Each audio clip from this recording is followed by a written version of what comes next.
Hello and welcome back. You are here with Soul Lag Alignment with Gaurav Patel.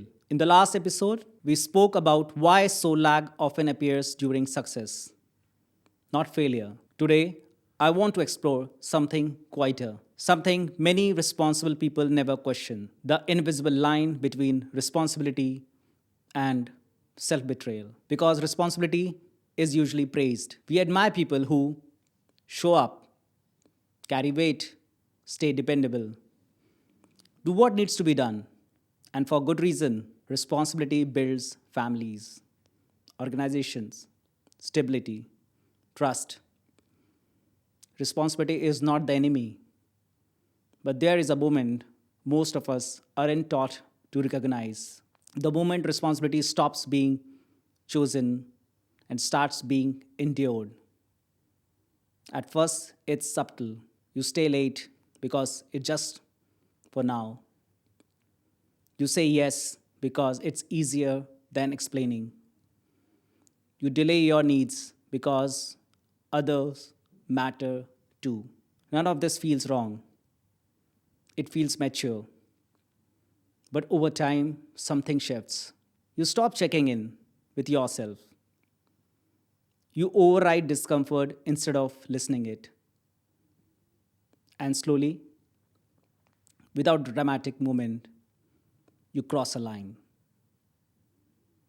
Not into failure, but into self betrayal. Soul lag often appears here, not as rebellion, but as quiet resistance. You may still be doing everything right, but inside, something feels strained, not angry, just tired of being ignored.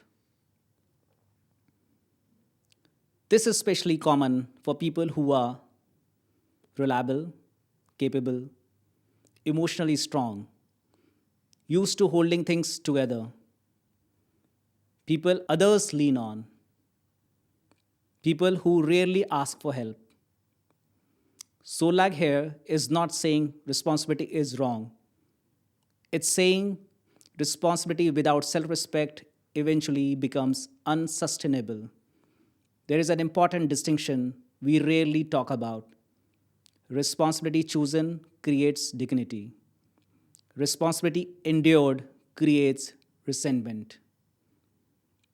And resentment doesn't always show up loudly.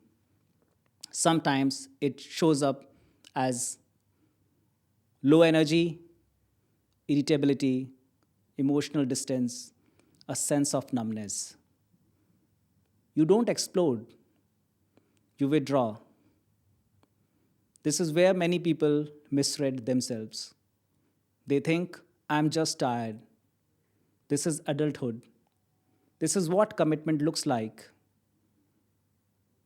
But commitment that requires constant self erasure is not maturity, it's erosion. Soul lag is the signal that erosion has begun. And here's something important: listening to soul lag does not mean dropping responsibility, it means restoring balance inside it. Alignment is not about doing less, it's about doing what you do without losing yourself in the process. This is where honor matters. Honor says, my needs matter even when I am capable. Honor says, I can be responsible without disappearing. Honor says, I don't need a breakdown to justify a boundary. You don't need to change your whole life today. You don't need dramatic conversations. Alignment begins smaller than that. It begins with one honest check in. Where am I continuing out of habit, not choice? That question is not dangerous, it's stabilizing. Because responsibility that includes the self becomes sustainable, and responsibility that honors alignment becomes leadership. We often try to become more disciplined without first listening to what responsibility is costing us inside. The book Soul Lag was written as a space to explore that tension, not to escape responsibility, but to carry it with integrity. You will find it in the description if and when it feels supportive.